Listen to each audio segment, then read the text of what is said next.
Welcome to our wooden shoe workshop. My name is Marco. I would like to show you how we make wooden shoes and explain to you why we wear wooden shoes. Because, well, if you see someone with wooden shoes, it might look funny. But in fact, they are quite comfortable. Holland is a very wet country. Wooden shoes are waterproof. So they are worn outside by farmers. Gardeners. Can be very cold here, they insulate, so they are warm in winter time, cool in summertime. They are good safety shoes, orthopedically shaped. You have no restriction of blood circulation with wooden shoes. And what's most important for the Dutch people, because the Dutch people are very economical people, they are cheaper than leather shoes. So actually I don't understand why not everyone wears wooden shoes. 1 million pairs are still made every year, so we do still really wear them. Gardeners, farmers, street pavers, and factory laborers. Those are the people that wear wooden shoes. If we go into town, we wear our regular shoes, but for working purposes. Here we have a piece of wood, and the type of wood that is used mostly to make these wooden shoes with is poplar wood. Fresh and green poplar wood, 60% of the weight is water, which makes it fairly easy to cut. Slices like cheese. Doesn't taste like it, slices like cheese. In the earlier days, by hand, just by using a big knife, they would cut the outside shape, and to drill out the shoe, we had various types of these spoon scoops. Well, that was quite labor intensive because it took about 4 hours to make one pair of shoes. Well, nowadays by machinery, we can make a pair in 3 minutes. So quite understandable that making them by hand is a dying trade. Actually, I am 1 out of 27 people in the Netherlands who can still make them by hand. And from those 27, I am 1 out of 10 with 10 fingers. Well, on this machine, I will make the outside shape of the wooden shoe. Machine, like I said, is 100 years old and works exactly in the same way as how they make duplicates of a key. Here we have a model. This model we have in 36 different sizes. In a few moments, when I switch on the machine, it starts turning around. This part will lower and will feel off this shoe here, whilst 3 sharp round spoons will cut the same shape into the block of poplar wood.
Well, there we are.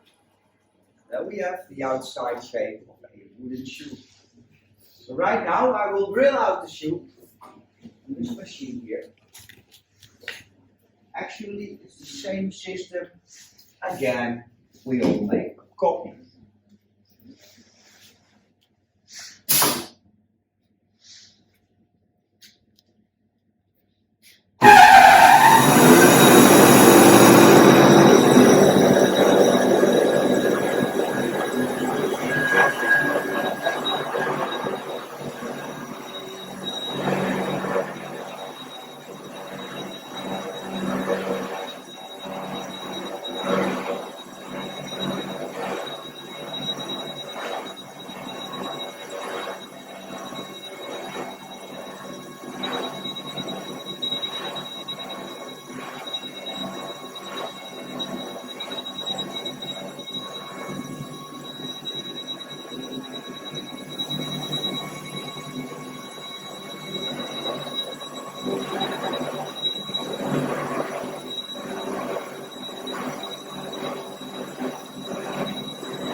And the inside shape. Now, two remaining pieces, the nose and the heel, which I'll cut off with this big knife here.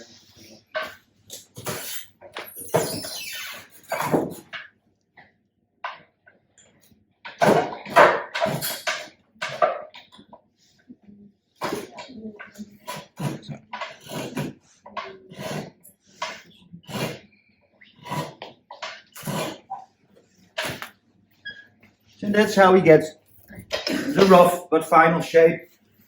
The wood is still very wet, so it now has to dry. You slowly dry it to be open air for 4 weeks.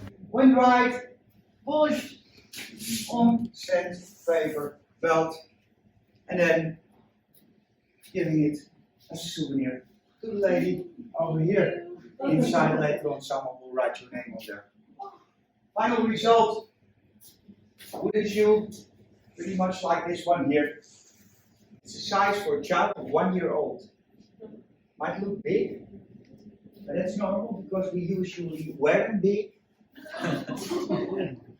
When you want to try them on, you need to have some space. It is wood, and if you rub your heels against the wood, you might get blisters.